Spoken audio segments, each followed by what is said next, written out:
Yeah, hello. Good evening, everybody. Good evening.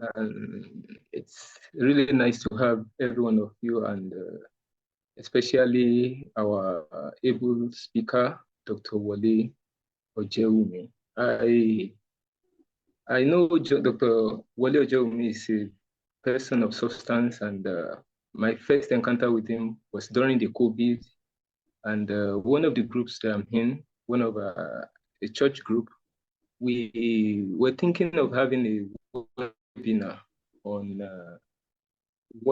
how to predict how to navigate through COVID during that time. And he was the guest speaker that we invited. And during the webinar, he was actually speaking like a prophet because everything he predicted that is going to happen after that was actually happening. And it's really an advantage that a lot of youth were able to leverage on. And that was really to their own advantage. So today we're having a man of substance. He had Dr. Wale Ojewale had his PhD in Urban and Regional Planning of Obafemi Awolowo University, Ile-Ife, and he has possessed senior level experiences in supporting policies, influencing projects through advocacy, advisory, and evidence gathering and disseminating across 20 countries in Africa, Europe, and the Middle East. Currently, he is the regional coordinator at the West African office of the Institute of Security Studies in Dakar, Senegal, and he has logged over 70 hours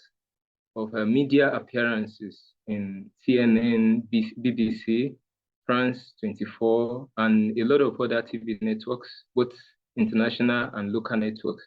He articulates policy solutions on broader issues of democracy and development governance and security in West and Central Africa. And he has also served as an expert in dynamics of security and development in Africa at the 2021 Global Security Forum in Qatar.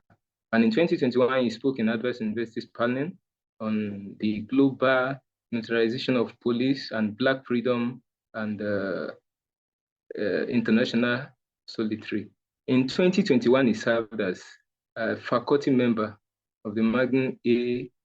Albright Institute of Global Affairs, United States of America. And I'm very sure that you are not wasting your time for having, making your time available to be on this webinar tonight. So please join me as I welcome our speaker, Dr. Oluwole Ojewale, to this webinar. Thank you. Well, if it were to be that we're having the meeting, maybe physically, I would have said a lot of flattering that you've done. Probably will have used the opportunity to start the meeting because I'm just one of you. And then the fundamental objective is to see how we can rub our minds together. So let me start on the note of appreciating you for the opportunity to be here this evening. Can you hear me clearly? If you can hear me clearly, just do a thumbs up. Yeah, we can hear you, sir. Yes, because about close to 20 years ago, not up to 20 years, of course, these are the stuff that we used to patronize on campus. People would come from Lagos. Most of the times, the speakers coming to campus, coming to maybe conference center, coming to amphitheater, coming to Oduduwa Hall, and a host of places on campus. I think those are the benefits that we also enjoy while on campus. And I believe some people here in the next 5 to 6, 10 years, we also like to go back to campus to go and give back. So I consider this a very rare opportunity because there are 1,001 persons that you will have probably invited today, and then you deem it fit to bring me here.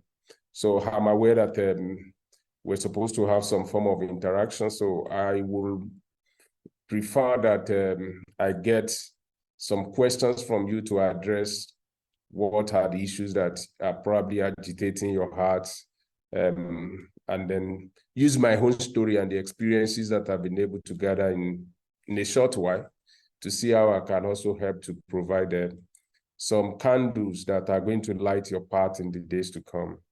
So, and I'm also aware that I'm talking to some of the selected brightest students on campus. They call it OAU stars. So my assumption here is that these are some of the people that have the best CGPA on campus now. And I can start on the note of saying the future is very, very bright. In fact, some of you are going to have many options that you will have to select from by virtue of the CGPA that you have presently. Banks would like you to come and work with them. Telecoms would like you to come and work with them. Oil companies would like you to come and work with them. Some of the best universities abroad would also like to have you maybe as their PhD student or as their master's student, because your degrees are already, your class of degree have already conferred some advantages on you. But you must not be carried away, because on the final analysis, what makes the difference outside there is not really the first class or the second. What we used to call strong 2-1 that you probably have. On the final analysis, what makes the difference are a combination of issues that transcend the class of degree that you're actually holding.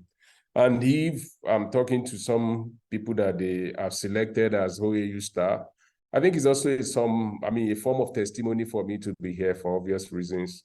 I'm very sure at the end of my interaction with you, you will know that I possibly have some things in my brain, but that I didn't utilize well when I was on campus. And what do I mean by that? And to also use it to encourage some people that will probably benefit from maybe the recording who are not here. So I graduated from OAU. I studied urban and regional planning from BSc to MSc and to PhD. But like I said, that it's a privilege to be talking to people that they consider as OAU stars, because in my time, there's no way they are going to be picking OAU stars that I'm going to be there. I know that I'm a brilliant student, but I didn't really give the best of attention to my studies. So I'll go to exam, not really prepare, always using residual knowledge in the head to go and answer the scripts in the exam hall. So on the final analysis, the last time I was on 2-1 was actually 100 level, and I managed to graduate with a 3.3 CGPA. But I came back for my master's and I got a bit serious. And then if I'm able to pull through to the point of PhD, I think I will have a witness in the house that I wasn't really a dullard. It's just that I wasn't really too serious with my study. So that is on a lighter note. I believe I'm raising these so that it's going to probably raise some question like the moderator has already raised originally. But let me start on the note that irrespective of the questions that you have in your heart, the future is extremely brighter than you can imagine now. I am saying this from a vantage position of what I've been able to interact with in the past 10 years or more. And the things that I know by benefit, through the benefit of experience, the future is really, really bright, quite bright than you can imagine. I know all of you have ideas, dreams in your heart, what you want to do in the next 5 years. For some, it's just a wishful thinking that is not really, back up with commitment. But for some people, they are already putting that, they are already putting actions, commitment into the things that they want to do for their life. I know fully well that we are talking to people who cut across levels on campus. I will try to see how I can raise some issues that are going to be useful for you, whether you are graduating in the next 2 years or 3 years or even 4 years. Irrespective of where you are on the spectrum, on the ladder of your academics. So there are a couple of things that I think you need to know to be able to make a successful career on the long run, particularly whether you want to go and work in certain sectors, certain industries, irrespective of what the path that you are going to take as far as your career development is concerned. These are constant factors that I believe you need to know. And the first thing is that, anybody that is here that is probably a first-class student, you already have those things in some measures already, because the truth of the matter is that a flimsy person, a flippant person, an uncommitted person doesn't make a first class. You go and check it. they have a regimented lifestyle in terms of their goal setting, what they want, and they are always in pursuit of that. As a matter of fact, on campus in those days, we used to refer to some of them as people living a triangular life. So it is just 3 tripods that holds their life together. So they go to class, they go to library, and they possibly come back to the room. So these are the 3 areas that you are probably going to find them. It might not be the Ezekiah Oluwasami Library or anywhere. And then it might be maybe a departmental library or a place that they've created for themselves. So it is this same factor, this same action that you need to translate into your preparation for the future. And that leads me, having looked at my life and how I live my life on campus, I made mention, and I don't encourage people to live this kind of life anyway, because I don't consider it as the best lifestyle. But nevertheless, there is a way that the things that you do daily are going to translate to what you experience in the days to come. So even though I said I wasn't really committed to my study, there is a reason to that. I didn't plan to study urban and regional plan. And I know that you will know by now that some of us were only offered that course. That is not what we wanted to study. So getting into the department and then realizing that the curriculum really don't fascinate you, you are not really giving. So there wasn't, it would be good if these people can mute themselves so that we can hear ourselves. So as I was saying, it wasn't that maybe I wasn't a brilliant student, so to speak, but what I was doing on campus was just giving my attention to other things, like reading books that are not directly, that have nothing to do with urban and regional planning. On campus, I was reading leadership book, I was reading books on marketing, books on business, books on international development, things that have nothing to do with the course that I've actually come to study. I'm not saying that is the best lifestyle or how to, to go about life, because let me tell you, and I'm going to state this categorically from the beginning, it is good to make a very good grade. If you make a very good grade, it's going to lessen some challenges for you. I think things are changing now, but as at that time, one, age is a major criteria in those days, and then banks are not going to take people who have less than 2-1. On rare occasions, they take people that have 2-2, but it's very, very rare. So the implication of not committed to my study on campus also came with some scars that it took about 6 years to be able to erase that. What do I mean by that? So I left the university in 2010. I didn't get my first paid employment until 2015 because, I have colleagues who we graduated together who joined GTB immediately. They were paid about 200,000 naira, 350,000. Those who went to P&G and all these KPMG and all these PricewaterhouseCoopers house. Some went to oil companies and all those places. We didn't make very good grade. It became a turbulent season for us. So how I'm saying, if you exert yourself and you're able to get a good grade before you leave campus, it's going to confer certain advantages on you. And I encourage people to give their best to their study and not maybe borrow a model like what some of us operated on campus. So let me quickly put that caveat out. And then the second thing is that where I was on campus, I was also committed to so many leadership development at departmental level, at fellowship level, where getting involved in personal development that I think I've now come to compensate in a way. And I think probably that is part of the reasons why I get invited to this kind of meeting, because what I'm talking here has nothing to do with urban and regional planning. I'm able to communicate and engage with you because I've also developed myself in other areas that have now conferred certain advantages on me. And let me also say, before I go into my point, that the fact that you have maybe first class or strong 2-1 or whatever they call it, those things only count for the first 3 to 4 years of when you left the campus. After that time, there's a leverage that is introduced. It doesn't matter who made a third class any longer. It doesn't matter who made a 2-1. It doesn't matter who made a first class. you enjoy that honeymoon for probably for the first 3 to 4 years of after you left.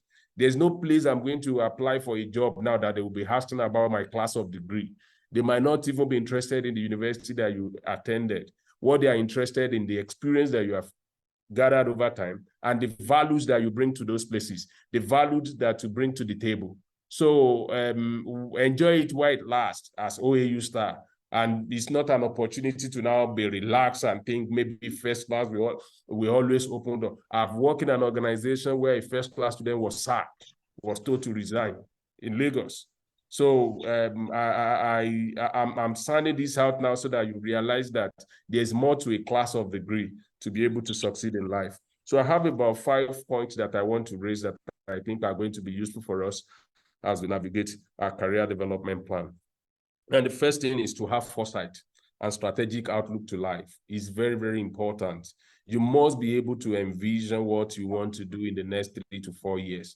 You must be able to envision where you want to be in the next 10 years, in the next 15 years, in the next 2 years. And if there's somebody here who's probably at 200 or 300 or even 100 level, you must be able to envision by now what you need to do to be able to come out with a strong degree, maybe a first class or maybe a CGPA that is, that we consider to be very strong. You know what I mean?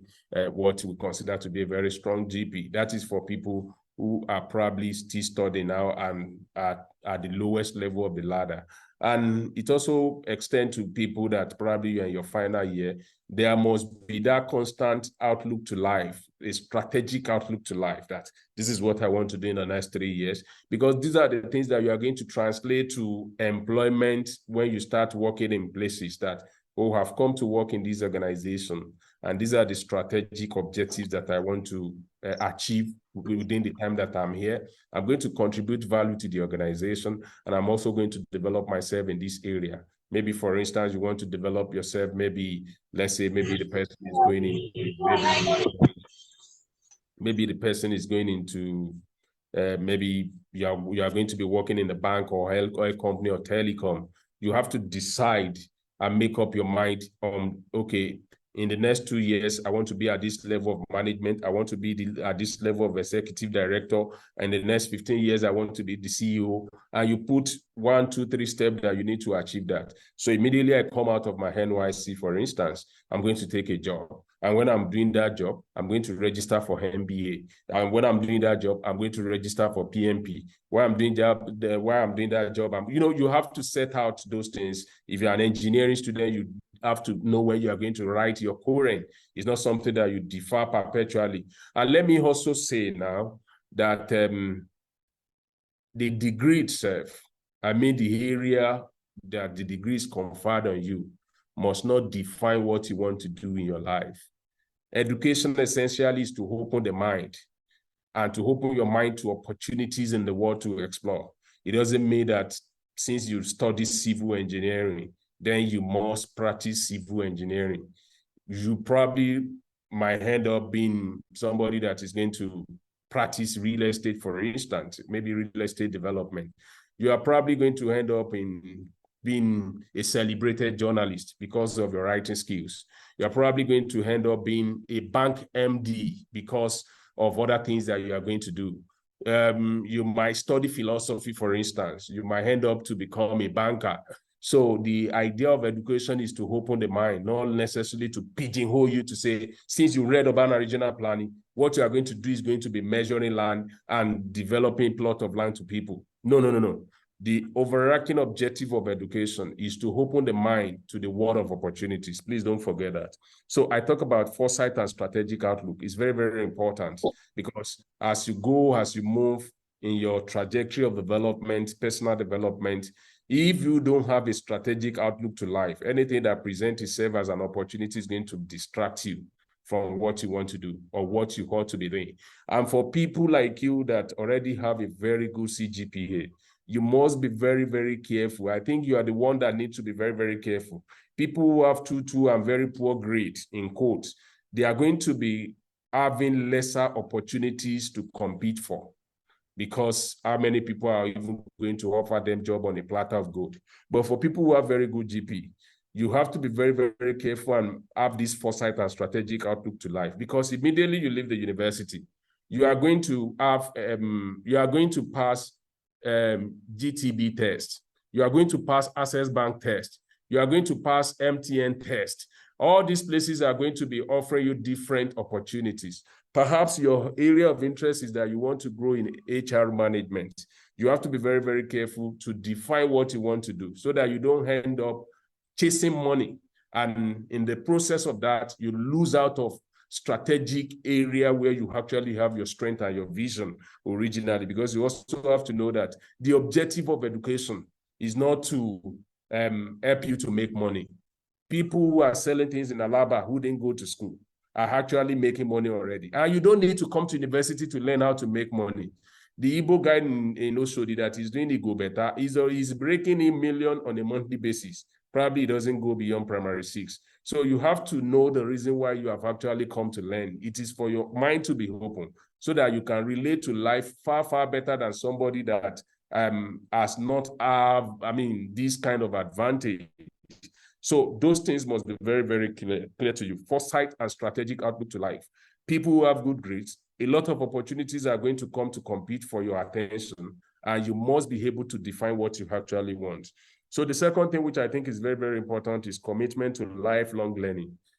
Even if you are in 200 level now, you are a first-class student, please make sure that as you read on campus, or you're in 300 or you're in 400 level, you are not only reading academic books. On a final analysis, when you get employment, whether you're an engineering student, the issues are not going to be thermodynamics. The issues are going to be people management. The issues are going to be about resource management. In your 5 years of staying on campus, in my 5 years in urban and regional planning, there is nowhere they taught us issues of people management. There is no place where our lecturers taught us about resource management in the real sense of it. There's no place they taught us about investment, money making. I'm not even sure even in accounting, they are teaching the theory, but in the sense of how to turn 5 naira to 10 naira, which are the issues that you are going to grapple with in your personal life, in your official life. You make sure that you read books, make sure that you listen to tapes, make sure you attend seminars. These are the things that are going to make you tick on a final analysis. So you have to be committed to lifelong learning. It's very, very important. Find books to read. When I was on campus, I was reading books that sometimes I will look back and I go around these days and people mention some books and I feel like I read this book when I was in 200 level, whether it is The World is Flat, Blue Ocean Strategies, and all these books. I was reading, Bill Gates wrote a book about business at the speed of thought. I read that book, I think, in my 200 level. I don't understand what those books were actually all about. It was talking about outsourcing in India, broadband, the internet, the internet age, and all these things. I can't really, sometimes I look back and I go around these days, people are recommending books that I probably read about 15 years ago. And I'm wondering at myself that what was really the reason that were issues that were driving me? Why was I reading all those books? But it is reading those books that have come to now made me who I am today. I can tell you that apart from the grace of God, which is the foundational thing, this is the second thing that I can talk about. So you have to be committed to lifelong learning. I encourage you, please give your best, give your attention to the core things that brought you to campus. But at the same time, take advantage of what the campus offers you by reading beyond the 4 walls of what you have come to learn on campus. So commitment to lifelong learning is very, very important. And then I'm going to add this to networking, which is the third point that I want to raise. The best of people in my life today are people that I met in OAU. A lot of them are now at managerial levels. A lot of them are living outside Nigeria, living in Europe, living in Canada, and all these places. So the people that are your classmates today, people that you meet in your fellowship, in mosque, in all these places, in clubs, and all those society meetings that you have on campus, they are the best resources that are going to be useful for you in the days to come. So I want to encourage you, please, your networking begins from where you are. A lot have to be said about this because it also begins with people relation. Never have an idea that the success of another person is an impediment to your own success in life. I'm saying this because I'm aware that some of you, they say you're in first class and all these degrees. A lot of you probably you have been hiding materials from your friend. You don't want them to see what you are reading because you think you are the only person that should make 4.6 or 4.7 or 4.8. Those things don't count any longer. I made a tutu. I was helping people to write their CV. People who made first class. So how did I get those knowledge? It was through my own reading. So I don't want you to come to OAU to study and then you are just a unicellular person who only knows about book. They talk about sports, you are not there. They talk about entertainment, you are not there. They talk about governance, you are not there. They talk about politics, you are not there. They talk about marriage, you are not there. They talk about child rearing, you are not there. These are issues that you are going to be confronted with when you leave campus. Thermodynamics is not going to help you to manage your family.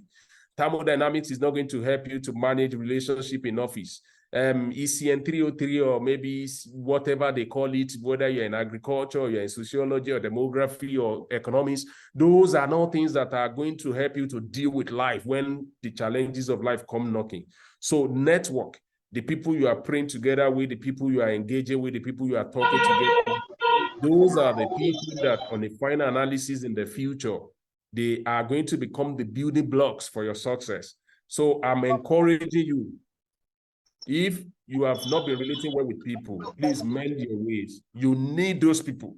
And you will come back 5-10 years to refer to this moment that I emphasize this point. And I can never overemphasize this point because your net worth is directly proportional to your network. So the people that you work with, the people that you know on campus now, they are the building blocks for your future. That is where networking actually starts from. Those are the MDs of the future. Those are the HR managers of the future. Those are the people that will be controlling things in politics in the future. Never, never take people for granted. So networking is very, very good. If you have not been doing well in this regard, forget about it. You don't need to hide material from anybody because you want to make a first class. Share. When opportunities also come in the future, they will remember you that you were a good person on campus and they will think of you. And here I'm talking about multi-million opportunities, whether for consultancy, whether for job, whether for anything. Those are people that you will also need when you want to say, oh, my younger sister just graduated from Covenant University, from University of Ibadan, from OAU. Can you help me to fix him in GT Bank? Can you help me to fix him in Access Bank? Can you help me to fix her in Ohando? Those are the people you are going to need. So never take anybody for granted. We might look colorful today. We were not colorful on campus in those days. So don't think because the way she's even dressing, the way he looks, forget about those things. One of your classmates that you are seeing their present true value now. So never take anybody for granted, whether it is in fellowship, is in the class. Those guys, those ladies are going to be the doyen of the future. Please, it's very, very important, networking. That is the starting point. And let me link this to something that is also very, very important. We talk about the world of opportunities. We talk about the world of learning. And let me say, we are living in a time that knowledge, access to knowledge has been effectively democratized. So gone are the days that people can lay claim to knowledge because they have access to certain books, because they have gone to certain universities. Knowledge has been effectively democratized. What do I mean? Because now, and this is the fourth point, internet is the gold mine. So whether you want to learn about human resources, you want to learn about personal development, you want to learn about space science, you want to learn about architecture, you want to learn about sociology, you want to learn about population development, you want to learn about pandemic, you want to learn about financial accounting, everything is on the internet now. You only need to get data, whether you buy it or somebody give you an hotspot, and boom, you have access to whatever. In fact, I've gone to the hospital before that the doctor wanted to prescribe a drug, I think, for my child. And right before my eyes, I saw him doing Google, checking Google on the internet just to be sure. So even medical doctors, everybody is going to YouTube to go and learn. Everybody's going to restore. Everybody's downloading resources on the internet to learn. So knowledge is the gold mine. There's nothing your lecturer is going to teach you in class that is not already available on the internet. But what are you using your phone for? What are you using your airtime for? Are you only using them for WhatsApp, using them for chatting? And I know the challenge of this generation now is that what is supposed to be an advantage has now become a burden, and that is the internet. So you find people spending most of their times on Facebook, on Instagram. They are spending their times on Twitter, and they are not taking advantage of the huge resources that the internet actually offers. So we're talking about networking here. It's good to be on those platforms, but know who you follow. So for instance, I will expect you, whether you're in 100 level or you're in 500 level, by now you must be on LinkedIn. That is the number one thing for career development. If anybody is here that is not on LinkedIn, please, I'm saying it with utmost sense of urgency, register an account today and be on LinkedIn. Follow people in your professional world, whether by now we talk about strategic foresight and strategic outlook to life. You should know what you want to do for your life now. Go to the internet and follow the people that matter. Go to the LinkedIn and follow people that matter in those places. They are the ones who will be sharing opportunities. And for instance, maybe you are graduating, you want to go and do PhD abroad. Start following scholars in those areas where you think you want to go and do your PhD abroad. They are there on LinkedIn, they are on Twitter. Rather than spending 24 hours just chatting away on Instagram, checking people's pictures, checking people's videos and all those things, please open a LinkedIn account today and start following professionals in your areas of interest for the future. There are 1,001, 10,000, 100,000 of them on LinkedIn, on Twitter. Those are the places where I think you should also take advantage of networking. And going in the direction of internet is the gold mine. Gone are the days that you need to go and be checking Guardian for newspaper. As a matter of fact, I'm of the view that the opportunities that are available to you as a result of the COVID-19 crisis, which has actually flattened workplace experience now, right from here, you as a student, you can begin to make money if you position yourself well.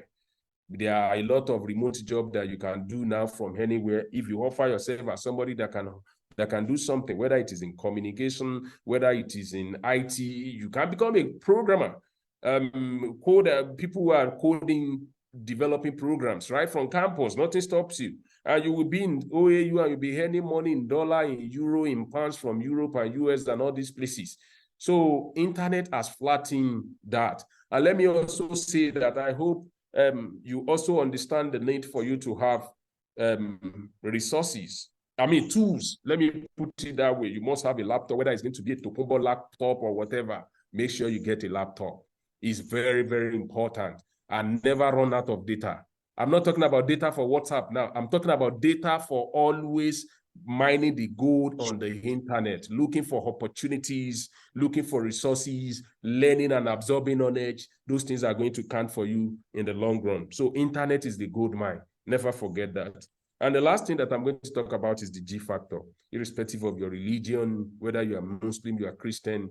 If it's for learning and culture, it's a cultural university, is a flat university that owes no allegiance to any religion. On a final analysis, you must have a supernatural, or what I call a spiritual devotion. Whether you're a Muslim or you're a Christian, you must have a God that you pray to. Whether you're an animist, I don't care. But you must have one God that you pray to. It might be, maybe you don't believe in Jesus, maybe you don't believe in Muhammad, maybe you don't believe in, you must have, even if it is one Orisha somewhere, you must have a God that you pray to. I'm a Christian, I pray to God. So it is very, very important because on the final analysis, if the Lord does not build the house, the labor in vain that builds. So it doesn't matter your degrees, your class of degree, whether first class, second class, third class, or whatever, can't take you to places that God wants to take you to. It's very, very important. So you must always commit your way to God. It's very, very important. So I call that the G factor. It's very, very important. And let me say that there are some of you that You probably think since you have made a first class, you have always gotten things by yourself. There are things in life that first class don't address. When it comes to critical challenges of life, maybe in health or relationship or anything, you must have a spiritual devotion somewhere to get things done. And don't be deceived. People that you see in offices wearing suits, wearing ties and all those things, they have some things behind the suit that is probably propelling them to do what they are doing. So whether it is they have prayed at home, maybe they have consulted some priest somewhere, they have consulted some pastors or some afars or imam or some herbalist, somewhere, somehow, they have something that they hold on to. So that is very, very important. And then I will anchor on this. It's not going to be rosy, let me tell you. I just told you that for the first 6 years of my life, I didn't have a job. But in that process, I kept my commitment to personal development. I was still reading, I was still praying, I was still believing God, I was still reading books, developing myself, even advising people that got job ahead of me. How do you advise people you think they have gone ahead of you? And let me also say that we are not in a competitive race. Some people will start early, some people will start late, but on a final analysis, there's a way life introduces a leverage that it doesn't make any difference any longer. I have some of my colleagues that were using official car as early as 2010. I didn't even get a job until 2015 February, and that job was 50,000 naira in Lagos after master's degree. But I used the opportunity to always acquire experience and launch to the next level. So it might appear like some of your friends, they might start early and you start looking like, oh, he has gone. Oh, he has not gone anywhere. It's just a matter of 2 to 3 years. There's a way life introduces a leverage that it won't make any difference any longer. I make my boast in the Lord. There's none of my colleagues who started earlier than me, maybe even 5 years, 6 years ahead, that is better than me today. I'm saying it, I said, I make my boast in the Lord. I'm not saying I'm the best. Are you getting the point now? But I'm saying this to encourage somebody because maybe you are going to start lately. You might, even despite your degree, things might not come the way you want them to come faster. Don't worry. Just stay committed. Just stay committed. Keep giving your best. And you stop that once your opportunities come, you will just look and continue to soar. So I want to encourage you with this few experience. I believe you got my point. It's very, very important that you know that we are not in a competitive race. And it doesn't matter where you are starting. Like I said, where I started from, the first point that I made, the future is very, very bright. I'm talking from a vantage position. And I believe if you put some of these issues that I've raised together, and others that might come through our question and answer, you will realize that surely the future is bright. Thank you so much for having me.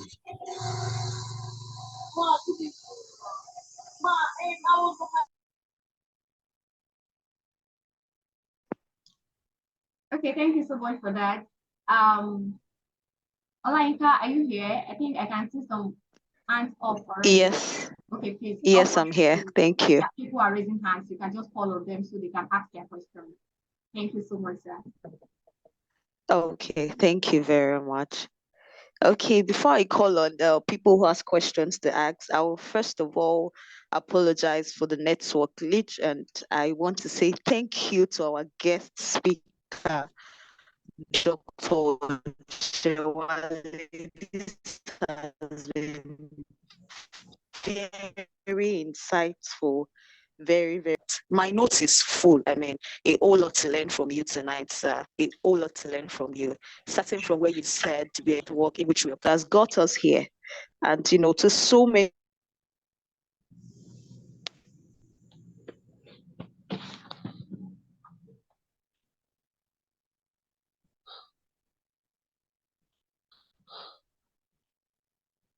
Okay, I think we lost Yinka again. So please, if you were raising your hand, let me see you so I can call you. Okay, Favor or you come. Please, let's have your question. No reason I don't.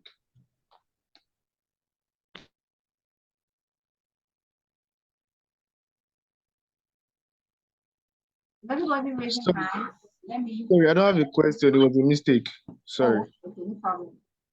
So is anybody wanting to ask any questions, please?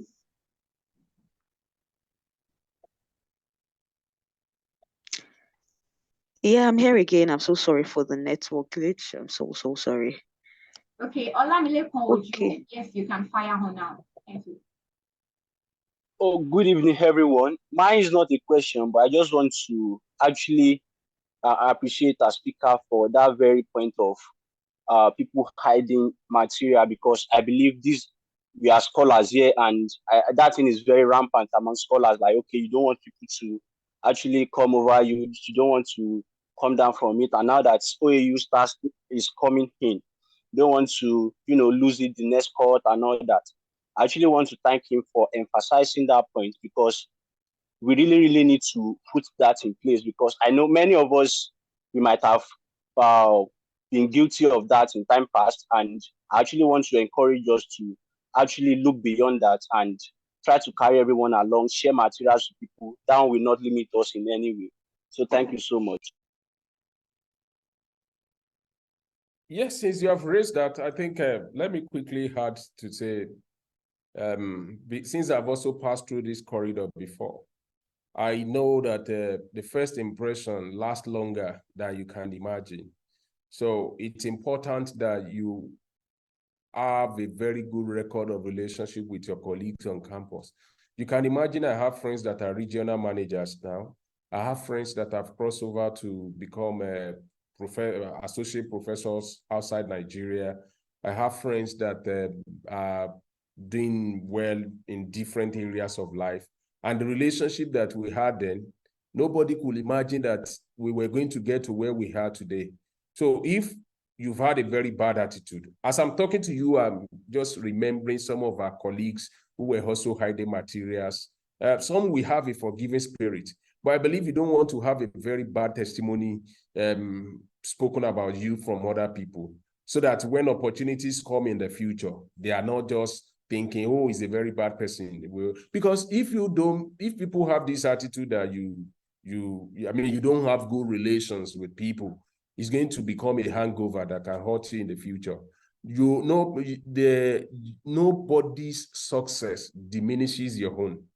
Even if I know the rat race of, he's in 4.5 now, he's in 4.4. I want to make sure that I'm the overall best student in the class. Those honeymoon experience don't last beyond 2 to 3 years. It's better you are succeeding together than you be the only person that is succeeding. And the example I'm going to give is this. Imagine in your class, if you're a class of 50, down the line in the future, maybe, and the future we are talking about is already 5-10 years, you have about 25 persons that are doing fantastically well. Is it no better than you being the only person that is doing well? That is why I think you need to succeed together. There's an adage in Yoruba that Ajoje Odun, Benikoni. So what is the point? They are not going to add my own CGPA to your own. So what is the point of hiding materials? We're talking about the future that is bigger than where we are now. So it's very, very important. I'm emphasizing this again because somebody has brought it up as a comment, but we're actually talking about career development here. So we can now go on track. Thank you so much for that, Jack. And personally, I would love to ask the same question I asked earlier on. I went from urban and regional planning and straight into the international security. I'm very curious. How did you find your path? Thank you. Okay, thank you so much for that question. So, I don't know how many of you have seen a book written by Malam Nazri El-Rufai, where he calls himself accidental public servant. So, even though when I was in 200 level, they used to give us assignments on environment. I would stumble at UN report on settlement. You read about places in Africa, slums of Africa, environmental degradation and all these things. And I'm fascinated about how they used to write those reports like, hey, I think I would like to work in international organization in the future. I mean, international organization focusing on global development. But, the challenge that I also have is that, and some of you are going to probably be experiencing that now, you also find yourself in a situation in which you are divided along various passions. if I could use that word. So in one sense, I thought, oh, I would like to work in global development. I don't know which area, whether it's going to be environment or anti-corruption or democracy and good governance or public health. I just felt along that line. And then at the same time, you know, you go for seminars, they bring people from Glo, MTN in those days, and you just leave that place and say, oh, I think I want to be an HR manager in the future. I think I want to have a career along HR. Then another person come talk about sales and marketing. Say, oh, I would like to be, you know, these things just keep changing and changing, you know, and it's very good. Enjoy it while it lasts. Give expression to it. In fact, in my own case, in my 400 to 500 level, I became a tie merchant. That's what my friends used to call me. Anybody that knows Lagos, I would go to Balogun Market in the morning. I would buy ties. And then I'll bring it down to campus, come and say, I'll buy those ties for 200 naira in Balogun. I'll sell them for 500 on campus, making a profit of 300 per tie. So, you know, when you have this kind of zeal, you got to have a feeling that, I think I'm going to be successful in business. And then you start chatting, oh, I think we're going to have investment in agriculture, or we're going to have a group of company and all those things. So I was doing all those things. I was giving expression to my passion here and there. I was in the fellowship, Anglican Student Fellowship. And then sometimes we also feel maybe I'm going to go into ministry. I will be a pastor, you know, because you are dishing out the word, you are teaching the word and all those things. So, and then you begin to, even when you look at sisters, maybe you say, oh, maybe I can marry this person. Then you feel like, oh, doesn't have a sense of ministry. You know, I'm trying to be down to earth with you so that you know that you have no high priest that cannot be touched by the feelings of your infirmities. These are things that are going to be given expression, that your life is going to be a different passions. So, but in my case, what I said is accidental. There was no job after NYSC. And we had all these dreams, you know, and it was like it was fading away. I have a uncle who is a professor in geography now, a senior cousin who has been my guardian. So some people were helping me to look for a job. When you tell them that, they will say, what degree did you read? You say urban and regional planning. So where can you work? Maybe like in Ministry of Housing, right? I don't think I know anybody there. And in my mind, you'll be like, please, I can also work in the bank now. After all, DOT, my classmate is in GTB. Why is it always in my home case that they are thinking that I should go and work in ministry? Those people who actually don't want to help, but they will find a way to give an excuse. So I came back, I told my uncle, I said, I want to go and do MBA as master so that I can use that to erase that urban and regional planning thing since I'm not getting a job. But my uncle insisted that, oh, no, you can't do that. You have to go back to urban and regional planning to do your master's so that you can consolidate on what you have learned. You know, because there's a knowledge that if you have not touched the handle of the cutlass, you cannot ask what kind of debt kill your father. I didn't have any substance, so to speak, so I couldn't argue with him. So I reluctantly went back to urban and regional planning. I'm saying this because there is somebody here that probably also read economics, but you are going to end up in maybe public health. How?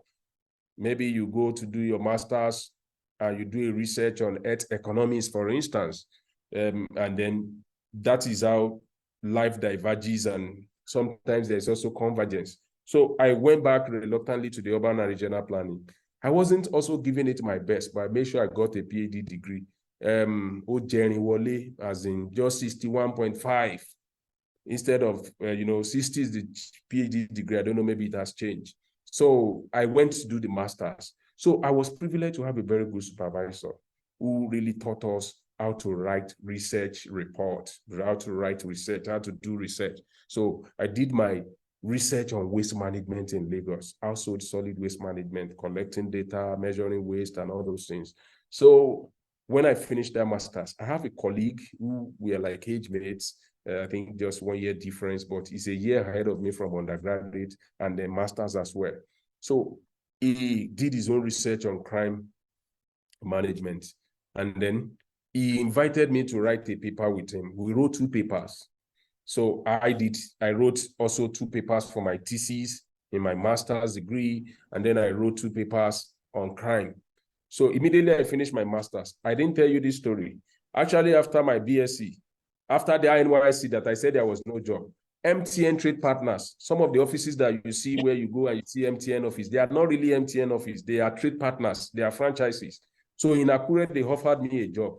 They took us to D. Rofan's hotel in Ibadan. Anybody that knows Ibadan very well, D. Rofan is around MTN office. I've forgotten what they call that area.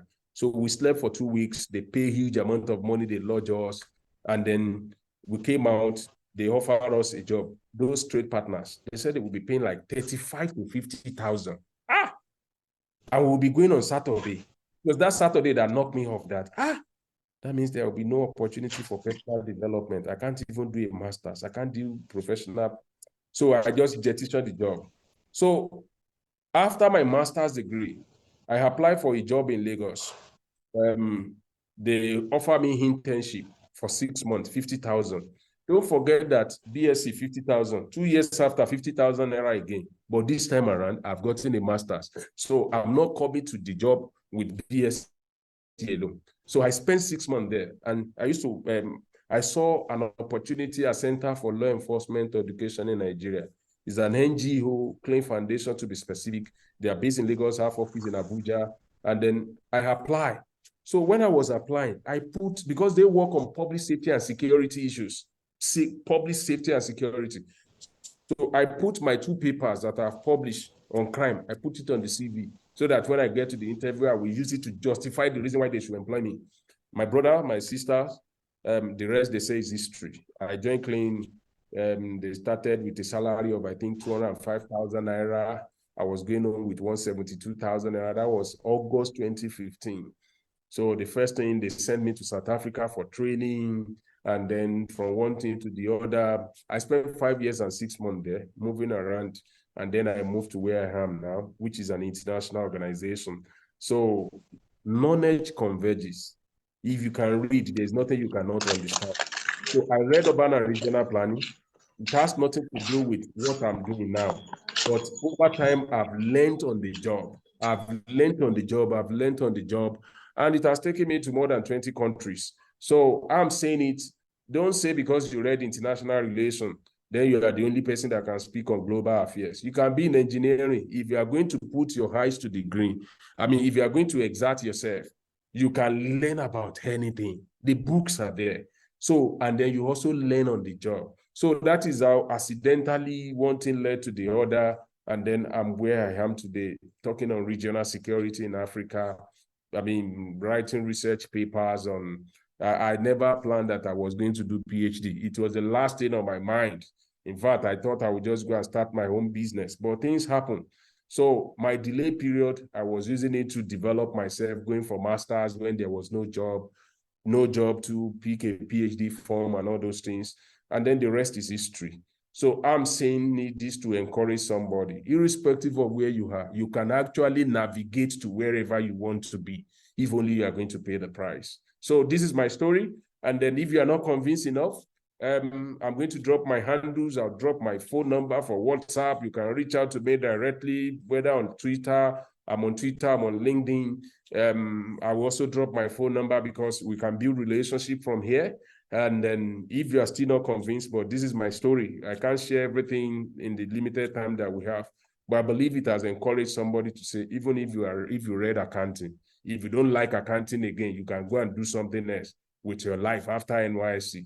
If you read philosophy and you don't want to be philosophizing, you can head up to go and be managing money in bank. You can go and be managing communications in telecom.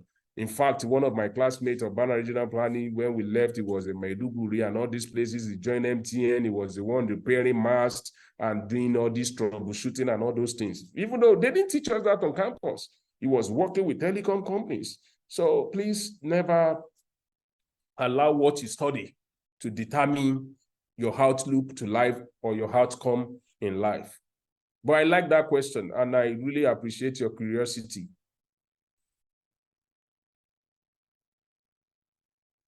Thank you very much, sir. Thank you so much. In fact, you really, really elaborated on the question. And in fact, I had a question in mind to ask you once you were done, and you answered my question in the process of answering that question, which was what to do in the delay process. I really want to say thank you for that, sir.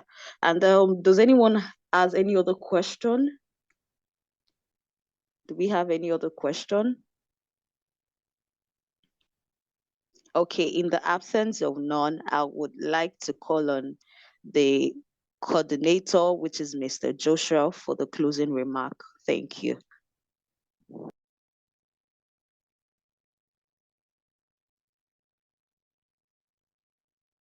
Okay, thank you so much for that, Olayinka. Thank you so much, for doing justice to all our questions. Joshua just like messaged me now that he has been interrupted with network, and so he's unable to join like at the moment. So I think we can just go to the next on the line, which is okay, vote of thanks. Or what do you think? Yeah, that would be good. Thank you. And doing the vote of thanks tonight, appreciating our guest speaker and every other person who has joined us tonight is no other person but Najat herself. Please, I would like you to come on now. So do the vote of thanks. Thank you. Okay, thank you so much. Wow, really, our guest has brought WhatsApp and Twitter and I mean, this is like the best we've ever had. Thank you so much, sir, for giving us the privilege to be in your space. Like, it's really doing the lot for us. I hope someone helps to copy that. Samuel, are you still here? So please help us to copy that. Thank you so much, sir.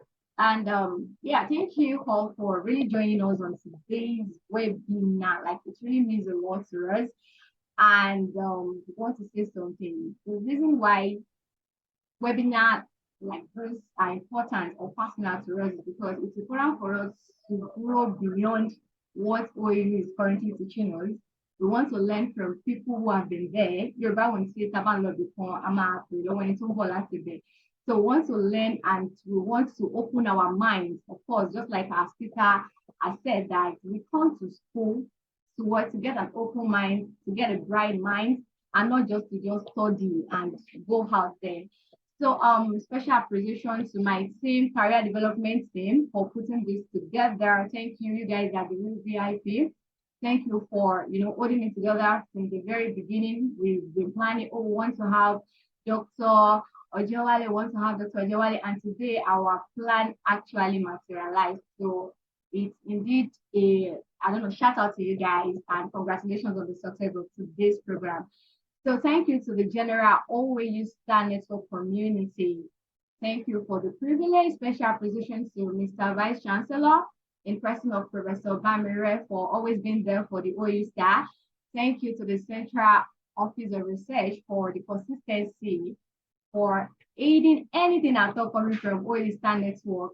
They are always there to cheer us on. They are always there to give us thumb up. They are always there to say, go on, guys, we are with you. So we sincerely appreciate you. So everyone who made it to today's program, we are saying thank you on behalf of the general OAU Star Network community. I say thank you for joining us. And so far so good. We've had academic excellence webinar. We've had relationship and communication webinar. And today we have a career development webinar. Like I said, this is something we do regularly. So please kindly stay in touch with us for more and more and more and more like this. So once again, my name is Yusuf Najat, and I am the team lead for career development team, the very team that puts tonight's webinar together. And so I don't know if there's any addition from Olayinka, but yeah, this will be the end of my vote of thanks. But before I go, special appreciation once again to our guest speaker. It is one thing to call you, it's another thing to answer us. It's another thing to even be willing to stay with us further. I mean, we really do appreciate. So guys, do well to storm our guest speaker social media handles. Be it LinkedIn. I think I'll personally share his LinkedIn link to the page. Try to stay in touch. There's still more to learn from him. I mean, we can all see that we don't even want this webinar to end. I can see your comment section on our WhatsApp pages. So thank you so much, sir. It's really a rare privilege to have you here, and we sincerely appreciate that. Olayinka, over to you. Thank you very much, Naj, for that vote of thanks, and to our coordinator once again, Mr. Joshua. I don't know if he is here. I want to say thank you to the Career Network coordinator, the person of Najat, and everyone who has put this together. In fact, so it has been a very insightful evening. And we can't appreciate you. In fact, we can't even appreciate you enough. Thank you so much, sir. Thank you for this eye-opening webinar. It has been very eye-opening. We really appreciate your presence in our midst. Thank you for the fatherly advice. Yes, this is a fatherly advice. Yes, we really appreciate you for that. Thank you so much. Thank you for taking our time to be here with us. And we really appreciate, just like you said, sir, that you would like to drop your contacts for us so that we could connect more with you and, on more opportunity basis. We would really appreciate that, sir. And we would also like to connect very well with you. And on this no, note, we're going to be ending 1 this. minute, 1 minute, please. I guess Peter has Okay. already dropped his contact, so that's like number one. So let's take Okay. for that. So the next thank is you, I sir. guess Peter has been raising his hand, so I'm not sure if you noticed that. So sir, you can come on board now. You have the floor. Oh, please, you can come on board, sir. Yes, I just want to appreciate you. It's always an opportunity to come back to your own local community. Irrespective of how far I've gone, I can't forget OAU because that is where all the opportunities, the networks actually started from. The best people in my life today are people that I met in Ife, people that we studied together, people that we prayed together, people that we read together, exchanged books together. So I want to use this opportunity to also encourage you. Please, when you blow, please remember to come and also share your experiences with people who will be in OAU or maybe youth anywhere, because we are better off if we continue to succeed together. And success is not individualized, but generalized. And then I want to also say, this is a very commendable step. These are some of the things that I was also doing on campus, organizing, although we didn't have the opportunity of this internet connection. If you want people to come and talk, you have to bring them down from Lagos. You have to bring them down from where they are. So, but like I said, internet has now democratized access to learning, to information. And I think you should take advantage of this often. And to say, please, don't hesitate to reach out to me. I have people that I can recommend to you who are going to speak to you, people who are working in businesses, working in various areas of life. And I'm very sure they have richer experiences to share with you, both in Nigeria and outside Nigeria. Please, if you do facilitate this kind of thing and you think I can be of help in any way, majority of them also graduated from OAU. There are 1,001 person that we can help to continue to talk to you like this. While lecturers are pumping in the theoretical, these people can be coming to give you the practical tips in different areas of life. So please don't hesitate to reach out. If you need speakers, even if it is every day that you need speakers, I know people that also know people that will be willing to come and talk to you. So that is what I want to quickly pass across. It's a community. Let us keep it alive. I don't know the structure, the organogram that you have, how you ensure that this is passed to people that are coming after you. But please make sure that it doesn't end with you. That is what is very, very important. But I appreciate this kind of thinking at your level. I can tell you that the future is really, really brighter. So thank you so much. Thank you very much, sir. We really, really appreciate you. Thank you so much. Thank you, sir. And if in the absence of any other contribution, I think we'll have to call it a night. Thank you, sir. Thank you for joining us here. Thank you to the coordinator once again. Thank you, team lead, Nachat.